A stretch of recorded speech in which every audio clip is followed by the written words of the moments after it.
कहानी पीरियड में लड़कियों से छुआछूत। आज भी हमारे छोटे से कस्बे में पीरियड खुसुर फुसुर करने वाली ही विषय है। आज भी लड़कियों को इन दिनों के दौरान शारीरिक तकलीफ़ों के साथ साथ मानसिक तकलीफ़ों से भी गुजरना पड़ता है। आज भी घर जाकर हम बता दें कि पीरियड्स चल रही है तो हमारा सोने के बिस्तर से लेकर खाने की प्लेट तक अलग कर दी जाती है। आज भी लड़कियां इस बारे में बात करती झिझकने लगती है। वहाँ आज भी लगभग हर घर की माँ लड़कियों को इशारों में दबी आवाज़ों में ही समझाती है।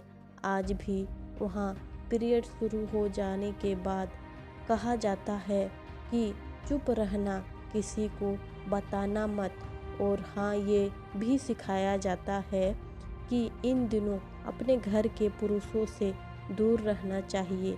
मैं आज भी इन दिनों में अपने पापा को पानी तक नहीं पिला सकती। कुल मिलाकर इन दिनों हमारे यहाँ लड़कियों को पूरी तरह से अछूत माना जाता है।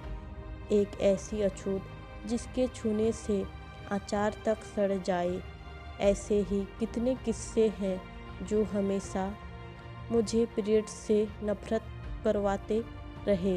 खैर, अगर बात करूँ अपने पहली पीरियड की तो मुझे याद है अपने पहले पीरियड की बात।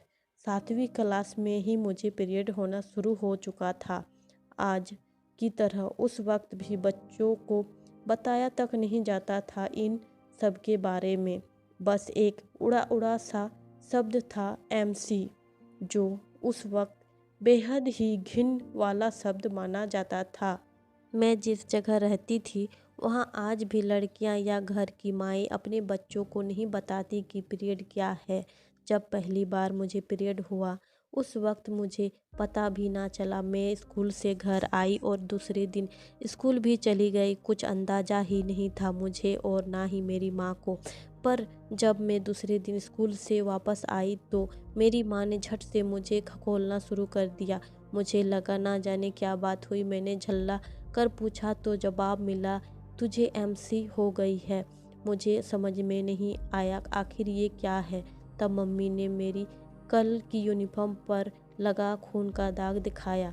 मुझे MC कोई बुरी बात लगी, इसलिए मैंने उसे टालना शुरू कर दिया। माँ मेरी अब तक माथा पकड़ कर बैठी थी। मुझे उन दिनों लगा कि मुझसे शायद कोई अपराध हुआ है।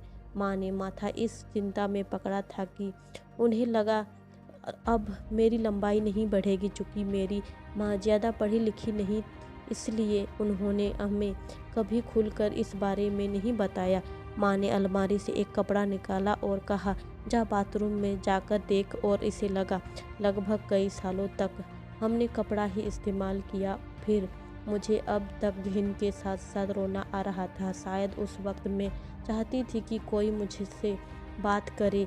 तब माँ ने बस दबी आवाज़ में बताया था मुझे कि तेरे पेशाब करने वाले जगह से खून आ रही है। ये सुनते ही जैसे डर गई मैं। लगा जैसे कोई अपराध हुआ है। जिससे माँ ने हाथ में कपड़ा देते हुए कई सारे नियम भी बांध दिए थे। उन दिनों खेलना भी बंद हो गया। रसोई में जाना, किसी चीज़ को हाथ लगाना, पापा के पास जाना और भी बहुत कुछ। इस तरह मेरी पहली पीरियड की कहानी अपराध बोध भरी थी। मुझे पहली बार पीरियड पूरे 15 दिन तक चले, लेकिन बाद में अचानक ही कुछ महीनों के लिए बंद भी हो गए। मैं बहुत खुश थी, तब जानती नहीं थी कि इनका बंद होना अच्छा नहीं। उस वक्त कई सारे सवाल मन में थे, बदलाव शरीर में थे, पर जवाब देने वाला कोई नहीं। आज भी अपने घर, बुआ के घर और बाकी रिश्तेदारों के घर जाने से थोड़ा सा डरती हूँ। कहीं इन्हें पता चल गया तो फिर उन्हीं दकियानुसी बातों में खुद को घसीटना पड़ेगा जिनका असर अब तक है ज़िंदगी पर।